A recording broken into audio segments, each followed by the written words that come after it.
आजकल बहुत से लोगों के लिए दिन में 2 बार के भोजन के बीच में कुछ ना कुछ खाते रहना एक सामान्य बात हो गई है। यहां सद्गुरु समझा रहे हैं कि क्यों बार बार खाना अच्छी बात नहीं है। पहला, शरीर और मन खाली पेट सबसे अच्छा काम करते हैं। सद्गुरु कहते हैं, हो सकता है आप सोचते हो कि पूरे दिन कुछ ना कुछ खाते रहने से आपको और सक्रिय रहने में मदद मिलेगी, लेकिन अगर आप ये देखें कि पेट में खाना भरा होने पर आपका शरीर कैसा महसूस करता है और पेट खाली होने पर कैसा महसूस करता है, तो आप पाएंगे कि पेट खाली रहने पर आपका शरीर और दिमाग दोनों बेहतर काम करते हैं। अगर आपके पाचन तंत्र में खाना पचाने की क्रिया लगातार जारी रहे तो शरीर की कुछ ऊर्जा लगातार उसी में लगी रहती है, जिससे शरीर और दिमाग सबसे अच्छी तरह से काम नहीं करते। पेट खाली होने का यह मतलब नहीं कि आपको भूख लगने लगेगी। आपको भूख तब लगती है जब ऊर्जा का स्तर बहुत नीचे हो जाता है, वरना पेट खाली ही होना चाहिए। अगर आप अपनी पूर्ण क्षमता से काम करना चाहते हैं तो जागरूक बनिए और ऐसा खाना खाइए जिससे आपका पेट 1.5 से 2.5 घंटों में खाली हो जाए और खाना पेट से निकलकर आंत में चला जाए। उसके बाद शरीर को उतनी ऊर्जा की जरूरत नहीं होती और 12 से 18 घंटों के बीच खाना आपके शरीर में से पूरी तरह बाहर हो जाना चाहिए। इस बात पर योग बहुत जोर देता है। पेट खाली होने का मतलब यह नहीं है कि आपको भूख लगने लगेगी।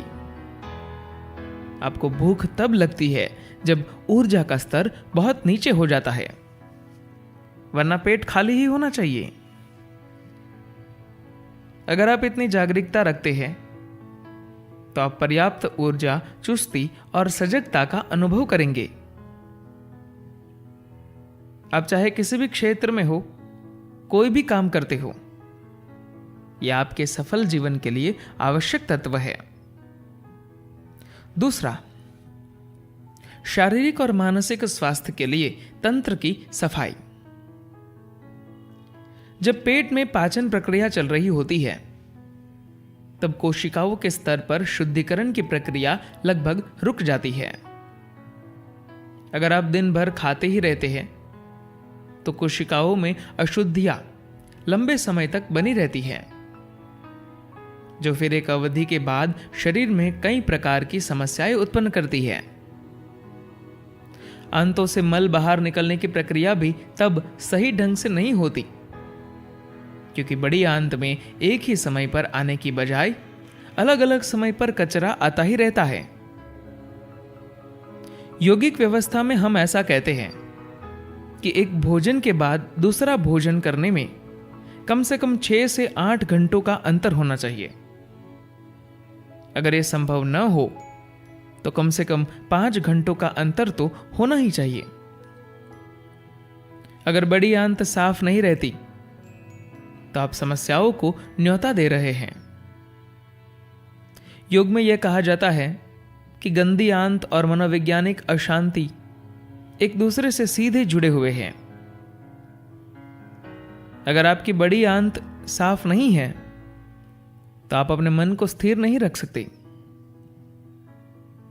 आयुर्वेद तथा सिद्ध जैसी भारत की पारंपरिक औषधि पद्धतियों में किसी भी रोगी की बीमारी चाहे जो हो, वे पहले आपकी पाचन व्यवस्था को शुद्ध करना चाहेंगे, क्योंकि एक खराब बड़ी आंत आपकी अधिकतर समस्याओं की जड़ हो सकती है।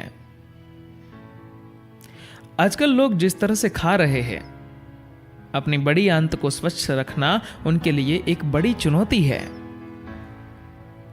लेकिन अगर आप दिन में सिर्फ 2 बार अच्छी तरह भोजन करते हैं और बीच में कुछ नहीं खाते, जैसे हम सामान्य रूप से आश्रम में करते हैं, या अगर हम बहुत ज्यादा कामों में लगे हैं तो हम एक आध फल खा सकते हैं, तो आपकी बड़ी आंत हमेशा स्वच्छ रहेगी।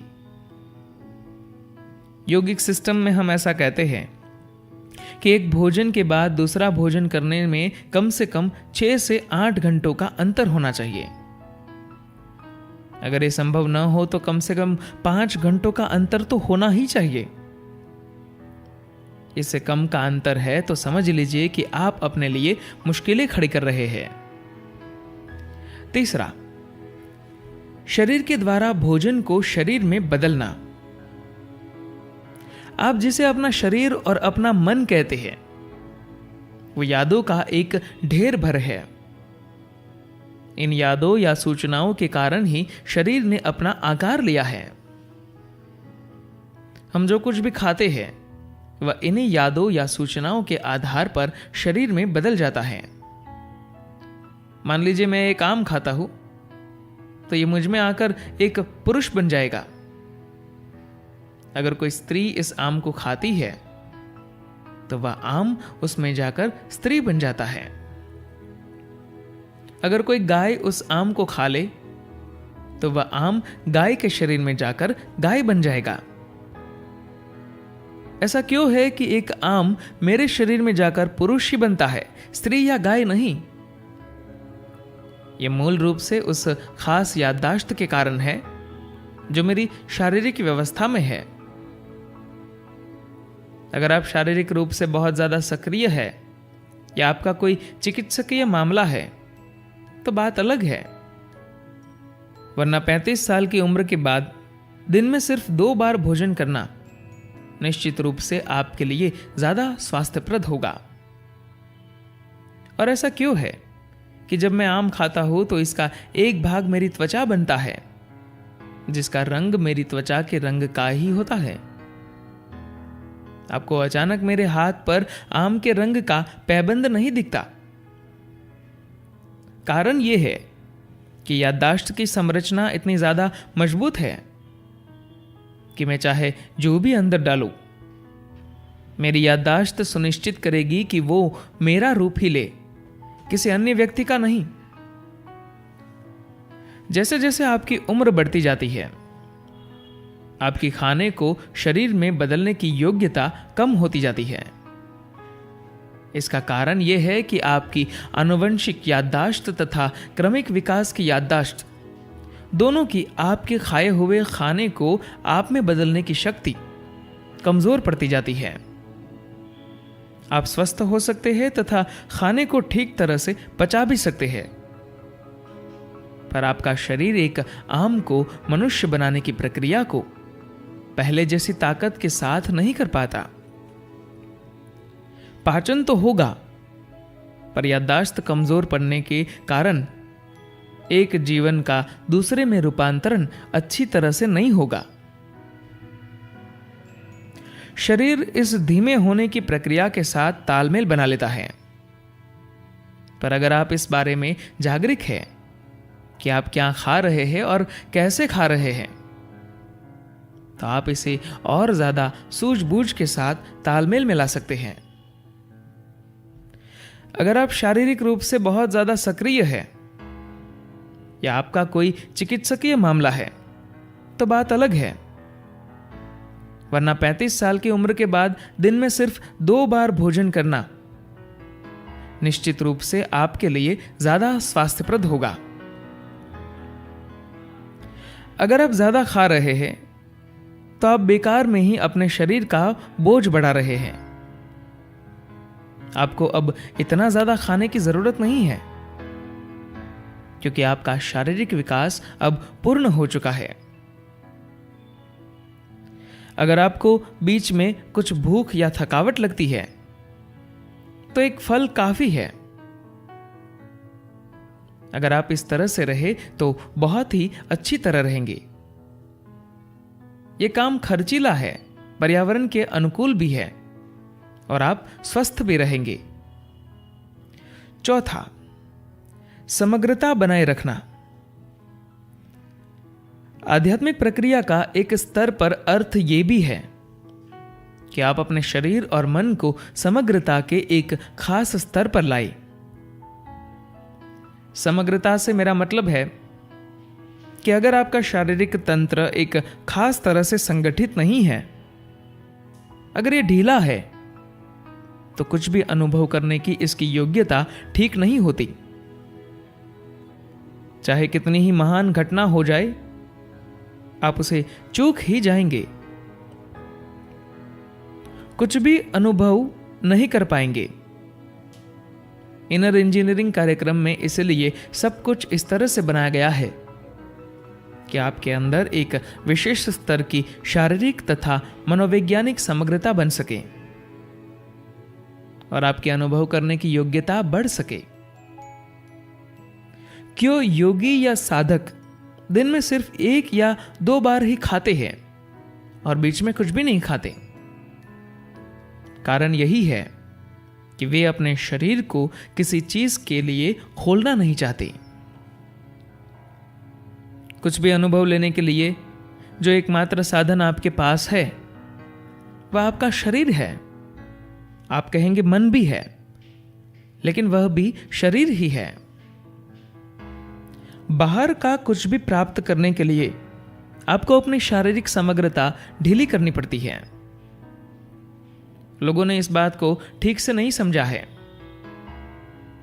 आप कितना लंबा जिएंगे ये इस बात पर भी निर्भर करता है आप दिन भर में कुछ पाने के लिए अपना शरीर कितनी बार खोलते हैं। अगर आप बार बार बाहरी चीजों के लिए अपने शरीर को खोलते हैं तो आप अपनी व्यवस्था को बहुत ही ढीला कर लेंगे।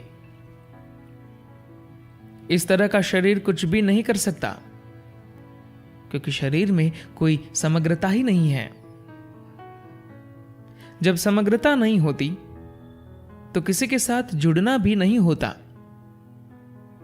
आप किसी तरह जिंदा तो रहेंगे, लेकिन उससे ज्यादा कुछ भी नहीं होगा। क्यों योगी या साधक दिन में सिर्फ 1 या 2 बार ही खाते हैं और बीच में कुछ भी नहीं खाते? कारण यही है कि वे अपने शरीर को किसी चीज के लिए खोलना नहीं चाहते। हवा और पानी के सिवा कोई भी बाहरी तत्व शरीर में ज्यादा जाने नहीं चाहिए, क्योंकि इससे संवेदनशीलता की दृष्टि से तंत्र की समग्रता ढीली हो जाती है। अब जो कुछ भी है उसकी सबसे बाहरी सतह संवेदना ही है। अगर आप अपने आप को बहुत संवेदनशील रखना चाहते हैं तो यह बहुत महत्वपूर्ण है कि आपके सामने आने वाली हर किसी चीज के लिए अपने शरीर को मत खोलिए। आपको जरूरत के अनुसार अच्छी तरह से खाना चाहिए, लेकिन दिन में बहुत बार नहीं खाना चाहिए। 5वां, मजबूरी से जागरूकता की ओर। साधना का एक भाग यह भी है कि जब आपको कुछ खाने की इच्छा हो तो उस समय आप न खाएं, जिससे भोजन के लिए आपकी बाध्यता या मजबूर करने वाली आदत दूर हो सके। न सिर्फ भोजन के लिए, किसी भी चीज के लिए खाना एक बहुत बुनियादी बात है। इसके ही आधार पर हमारे जीवन के बहुत सारे भाग हमारी बाध्यता या मजबूरी बन जाते हैं। आप जिस भी बात को अपनी मजबूरी समझते हैं उसके साथ यही करने की कोशिश कीजिए। आप जिस बारे में भी कुछ तुरंत करने को मजबूर होते हैं, बस 2 मिनट इंतजार कीजिए। आप में से बहुत से लोगों ने आश्रम में इस छोटी सी यातना को झेला होगा। भोजन का समय है, आप वाकई बहुत भूखे हैं और भोजन कक्ष में आते हैं। आपके सामने भोजन है और आप उसे जल्दी से हड़पना चाहते हैं, लेकिन लोग आंखें बंद कर रहे हैं और आह्वान के लिए हाथ जोड़ रहे हैं। इसके पीछे विचार यही है कि जब आप बहुत भूखे हो तब 2 मिनट और रुकिए। आप जिस भी बात को अपनी मजबूरी समझते हैं उसके साथ यही करने की कोशिश कीजिए। आप जिस बारे में भी कुछ तुरंत करने को मजबूर होते हैं, बस 2 मिनट इंतजार कीजिए। यह आपको मारेगा नहीं, बल्कि ज्यादा मजबूत बनाएगा। अपने शरीर में से उस मजबूरी को निकाल देना बहुत महत्वपूर्ण है। आपका शरीर और मन एक संयोजित रचना है। सभी तरह के पुराने संस्कारों ने आपके लिए कुछ आदतें बना दी है और वे आपको मजबूर कर देती है। अगर आप उन्हीं के अनुसार चलते रहते हैं तो इसका अर्थ यह है कि आप विकास करना नहीं चाहते। आपने निर्णय कर लिया है कि आपको उसी ढांचे में रहने में कोई परेशानी नहीं है। आप उस ढांचे को तोड़ना नहीं चाहते और नई संभावनाओं को खोजना नहीं चाहते। भोजन बहुत ही मूल एवं सरल बात है, लेकिन आप इसे कैसे संभालते हैं इससे बहुत फर्क पड़ता है। ये एक यात्रा है जिसमें आप ज्यादा जागरूक होकर काम करने के तरीकों की ओर जाते हैं। इस यात्रा पर आगे बढ़ने का तरीका है उस जानकारी से खुद को धीरे धीरे अलग करना जो पहले से ही आपके अंदर है, जो आप पर आपके भीतर से हुक्म चलाती है। बंधन बहुत अलग अलग स्तरों पर होते हैं, लेकिन सभी बंधनों का मूल आपके शरीर में है। इसीलिए आपको अपने शरीर पर काम करना पड़ता है। गौतम बुद्ध ने इस हद तक कहा था, जब आप बहुत भूखे हो और आपको भोजन की बहुत जरूरत हो, तब यदि आप अपना भोजन किसी और को दे देते हैं तो आप ज्यादा मजबूत बन जाएंगे। मैं उस हद तक नहीं जा रहा, पर मैं कह रहा हूं बस 2 मिनट रुकिए, यह आपको जरूर ज्यादा मजबूत बना देगा। धन्यवाद।